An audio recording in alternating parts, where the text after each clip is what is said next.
Hello everyone. তো আজ একটা অনেক পুরনো ভিডিও নিয়ে চলে এলাম। তো ভিডিওটা ছিল, তো তাই ভাবলাম যে তোমাদের সাথে শেয়ার করি। তো ভিডিওটা হচ্ছে গত বছরের কালী পুজোর। আজ প্রায় 1 বছর হতে চললো। কেন তোমাদের সাথে ভিডিওটা শেয়ার করিনি অবশ্যই বলবো। তো এই ছিল লাস্ট আমাদের একসাথে ঘুরতে যাওয়া। এই 1 বছরের মধ্যে এখনো পর্যন্ত আমরা একসাথে কোথাও ঘুরতে যাইনি। তো কালী পুজোর ভিডিও তো তোমরা দেখেইছো। তারপর কালী পুজোর 2 দিন পরে আমরা সবাই মিলে প্যান্ডেলে ঠাকুর দেখতে গিয়েছিলাম। খুব সুন্দর আমাদের এখানকার পুজো। তো তোমরা এর আগে আমার আগের ব্লগগুলোতে দেখতেই পেরেছো, খুব সুন্দর পুজো হয় এখানে। তারপরের দিনেই আমার বর্মশাই চলে যাবে বাইরে কাজ করতে। তো বাইরে চলে যাবে, তো তাই আর কি পরের দিন ভিডিও করেছিলাম, ওর যাওয়ার ভিডিও করেছিলাম, কিন্তু ভিডিওটা আপলোড করিনি। আজ 1 বছর হতে চললো। ভিডিওগুলো খুব যত্ন সহকারে রেখে দিয়েছিলাম। তো আজ ভিডিওগুলো গ্যালারিতে দেখতে দেখতে হঠাৎই ভিডিওগুলো চোখের সামনে চলে এলো। তো ভাবলাম যে না, ভিডিওগুলো গ্যালারিতে না থেকে ইউটিউবেই দিয়ে দিই, নেক্সট টাইমে দেখতেও পারবো, আর আমার এই সুন্দর ভিডিওগুলোও থেকে যাবে। প্রতি বছর তো পুজো হয়, এক প্যান্ডেল তো হয় না, আর এই সময়টাও আসে না, তাই না? তো তাই আর কি দেখো, মানে এখানকার পুজো এত সুন্দরভাবে সাজিয়েছিল এখানকার প্যান্ডেলগুলো। তো প্রতিটা প্যান্ডেলে আমরা ঘুরেছি। তো আজ মা, আমি, আমার হাজব্যান্ড, আমার ছেলে আর আমাদের বাড়ির বড় ছেলে রুদ্রনীল, তো দাদা ভাই ওরা তো যায়নি, তো ওকে নিয়েই আমরা বেরিয়েছিলাম। তো সব প্যান্ডেল ঘুরে তারপর আমরা খাওয়া দাওয়া করে বাড়ি এসেছি। ঘুরতে গিয়েছিলাম ঠিকই, কিন্তু মনের মধ্যে ছিল অনেক কষ্ট,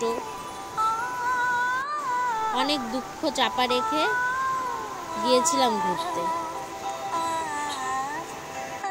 সব কষ্ট, সব দুঃখ তো আর বলা যায় না, আর দেখানোও যায় না, তাই কি না? অনেক কষ্ট মনে চাপা রেখেও সবার সামনে হেসে বেড়াতে হয়, মানে হাসি মুখে বের হতে হয়।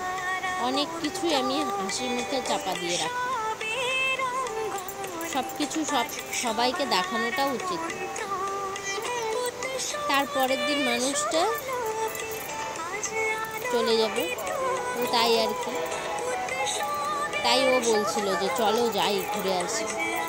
তারপর আবার কবে ঘুরতে যাব কি না, কবে আসবো, এগুলো ভেবেই বেরিয়েছিলাম। তো ভালোই ঠান্ডা পড়েছিল, তাই বাচ্চাদেরকে ফুলাতা ড্রেস পরিয়ে নিয়ে গিয়েছিলাম, আর একটু দেরি করেই বেরিয়েছিলাম। খাওয়া দাওয়া সেরে তারপরেই প্যান্ডেলের ঠাকুর দেখতে গিয়েছিলাম।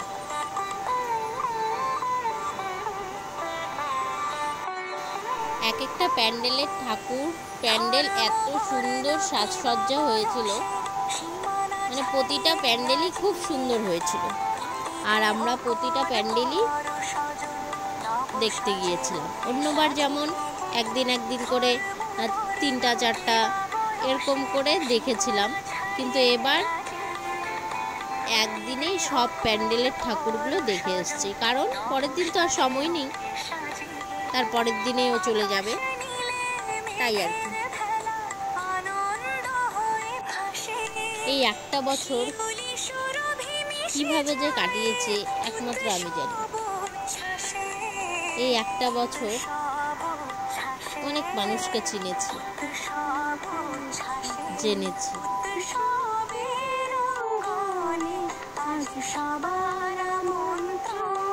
কথায় আছে না, যখন মানুষের সময় খারাপ হয়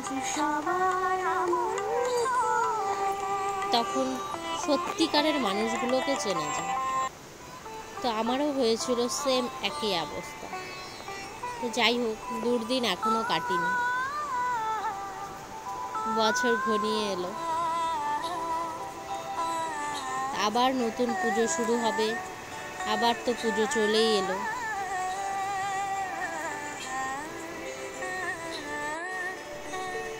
তো এই যে এই প্যান্ডেলটায় না খুব সুন্দর কলা পাতা দিয়ে, মানে সব কিছু কলা পাতা, কলা গাছের খোল এগুলো দিয়ে প্যান্ডেলটা সাজিয়েছিল। তো এটা ছিল আমাদের লাস্ট প্যান্ডেল দেখা। এত সুন্দর হয়েছিল, মানে কি বলবো। তো অনেকেই হয়তো অনেক আগেই এই ভিডিওগুলো পোস্ট করেছে অবশ্যই।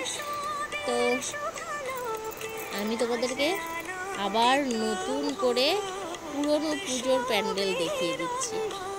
তোমাদের কার কেমন লাগলো প্যান্ডেলের ঠাকুরগুলো, প্যান্ডেলগুলো অবশ্যই কিন্তু কমেন্ট করে জানাবে। আজ যখন ভিডিওর ভয়েসটা দিচ্ছি, বাইরে খুব বৃষ্টি হচ্ছে, তোমরা শুনতেই পাচ্ছ।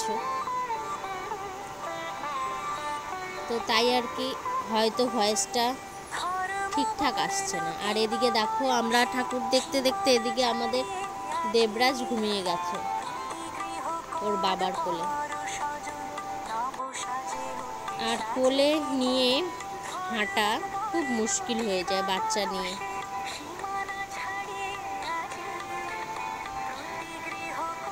আর এখানে এসেছিল মেলা, এমনভাবে প্যান্ডেলটা ছিল যে প্যান্ডেলের ঠাকুর দেখে মেলা ঘুরে তারপরেই বেরোতে হবে, মানে কোনোভাবে যে মেলাটাকে মানে এড়িয়ে আসবো সেটার উপায় নেই, পুরো মেলা ঘুরে তারপরেই বের হতে হয়েছে।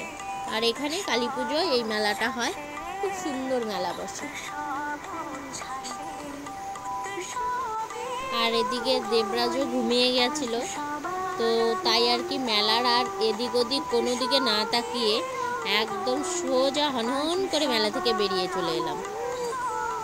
তো একবারে বাড়ি চলে এলাম, আর রাতটা কেটে গেল। তো সকাল হলো, রান্না বসিয়েছি। তো ভাবলাম আজকে সম্পূর্ণ ব্লগটা, ওর যাওয়ার ব্লগ সব কিছু করবো, এরকমই ভেবেছিলাম।